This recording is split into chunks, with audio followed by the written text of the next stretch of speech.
You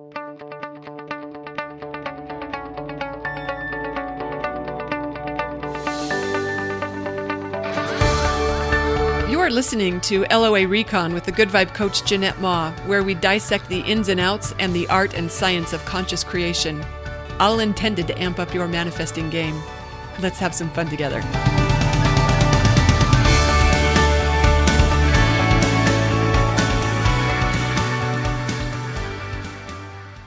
All right, I am operating with some bold confidence today because right now I have 3 dogs in the house and I just let 2 foster cats out of their room. I figured it's time for them for their world to get bigger, for them to explore the house and get to know the world in a bigger way.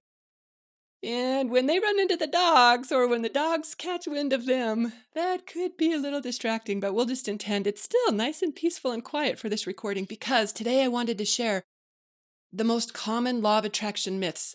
You know, some of these things that people believe in, and sometimes it's conscious creators falling for them that's holding up our own manifesting success, and sometimes it's what those outside of LOA world, aka muggles, believe that keep them from embracing the art of manifesting. So I just want to clear some of this up for those of us who might have been falling for any of these.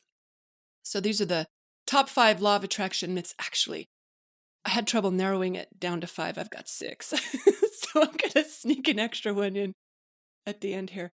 But the first thing that I have run across from people, and this is outside of LOA world, I think most of us who are savvy creators understand this, that the point of conscious creation is not to feel good all the time. It's not that we're supposed to be in a state of joy and bliss 24/7. That's not what this game is about. I might be a limiting belief, but I actually think that might be impossible. Or at least, frankly, I think it might be undesirable. I mean, I think the range of emotions is part of the joy of being human. In fact, when Abraham teaches how all of this stuff works, they say that the whole party is launched through contrast, through experiencing what we don't want, which is often associated with some of those quote unquote negative emotions. But Abraham says that's where expansion begins because that's what launches new desires.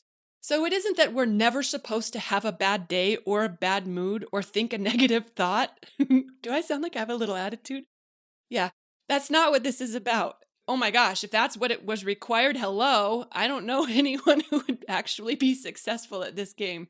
So please give up that myth. And if you ever have any judgment of yourself because you think you're not happy enough to be a successful creator, you can let that one go too. It's a complete myth. All right, that was the first one. The second one that I wanted to share that is a very common myth is that we're supposed to be clear about what we want, that we have to have this crystal clear vision in order to create it. Okay, I will agree that sometimes if you feel confused and you think you're supposed to be clear, that might hold up your process, but that's you holding it up because I guarantee I've experienced this so many times and seen it with so many clients when we weren't exactly sure what we wanted. But you know what? Whatever you want to call that higher power, universe, matrix, the field, whatever you want to call it, it knows. We don't have to know. It knows. Our job is to get aligned with it. And we don't actually have to have crystal clear details about that in order to do that. It could be as simple as get happy. And you don't even, okay, I like the way Abraham talks about this. They say that as soon as you have a desire, like universe, it registers it. It's like imprinted with that desire, even if you forget about it. In fact, sometimes it might be best for our alignment if we forget about it, because if we're thinking about those details in a striving way or in a way like we're trying to get there or we don't have it, it's a lack-filled focus. Look, if that's the way we're thinking about the details, it is probably not serving our manifesting success. So sometimes the best thing to do might be to forget about what we wanted. How many times has your thing happened after you got distracted from it for a little while, right? So anyone who tries to tell you that you absolutely must have crystal clear details in mind in order to manifest it, not true. I'm not saying that it can't be helpful. Sometimes it is. I've had projects where getting into the juicy details of what something might be like when it gets here really enhances my alignment. So it can be helpful, but it isn't required. So don't let that get in your way if you think you don't know exactly what you want. It's fine not to know, because guess what? Universe really does know what you want. You can trust it to deliver for you. The third myth I wanted to share was that there's one right way to do this. You know, everyone's got their own formula. I kind of do too. I have a book with a couple of steps in it, but there isn't just one right way. Because look, it could be your manifesting success could be as simple as getting happy or giving up. It could involve visualizing daily or not. It could include lots of inspired action or not. It could include strong practice of self-love. So I'm one who likes to always throw that one in there. But you know what? Plenty of people manifesting good stuff without that one in place. If there was a rule around what's required to be a successful creator, it might be vibration alignment. But I even have to say might, because sometimes I think, and I really like this thought, sometimes I think my angels run interference on my negative thoughts. So even if I'm not aligned, they kind of got my back. Now, how's that for a cool thought, right? Maybe that thought itself is what creates alignment. But my point is that there's a bazillion ways to get there, including hissy fits, sometimes having a proper tantrum or a really good cry, right? There's so many ways to manifest what you want. You don't have to write it down. You don't have to carry it around in your wallet. You don't have to have a vision board of it. You don't have to have affirmations of it or do a prayer rain journal around it. Oh boy. And there's no such thing as one right way. And I like that, actually. I like that there's a bazillion different ways we could get there. I just think that helps us stay open and to trust our own inner inspiration, because there is a part of you that knows the best way there, and that's the one you want to listen to. And even it probably knows 3 dozen different ways for you to get there. There's no one right way. Don't let anyone tell you that, including me. The fourth myth I wanted to share. Oh, I like this one. Hello. So many people fall for this. I'm not down, and I might upset a couple by sharing this, but you know what? Your desires do not need to be approved by higher power, right? So many people will say that if you want something, but God or universe or your higher self is not down with it or doesn't think it's in your best interests, it won't happen. I don't believe that. And I just said, my angels run interference. They run interference where I toss out challenges. Okay, I like that thought. But no one is standing there in judgment of what I want. I get to want whatever I want, and so do you. And there's no ifs, ands, or buts or rules about it. I'm going to refrain from sharing some examples of what most of us might consider negative manifestations that were very successful, that are hard for me to imagine that a loving, a higher power would have to stamp approval on, although maybe, because when you think about the role of contrast, maybe, I don't know. But I know this much, that if you think that what you want isn't happening because you weren't meant to have it, or there's some sort of fate or destiny that has a different plan for you, I see it differently.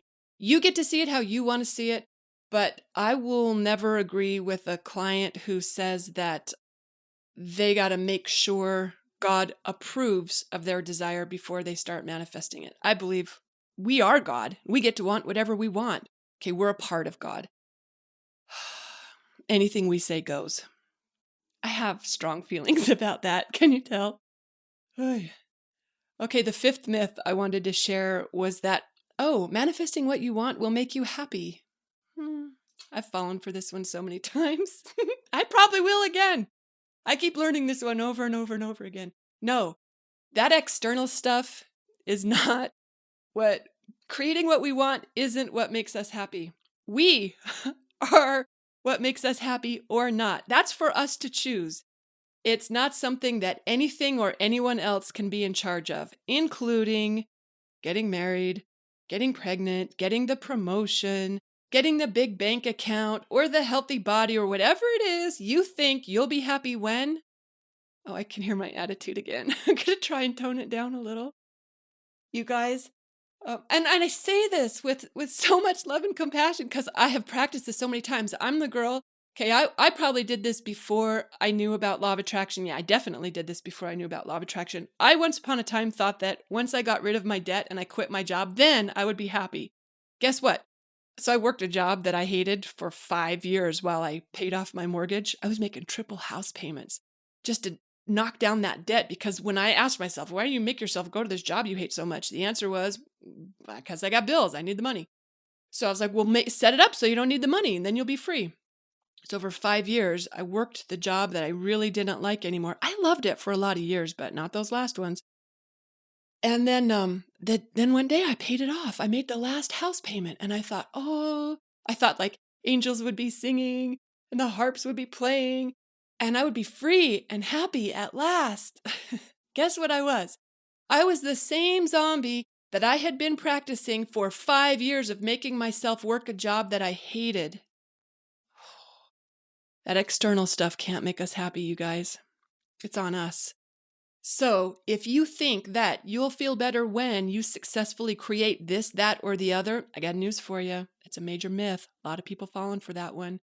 Please learn from my experience and skip that routine and just give yourself the gift of feeling better now because you can, because it's all about the thoughts that we're choosing.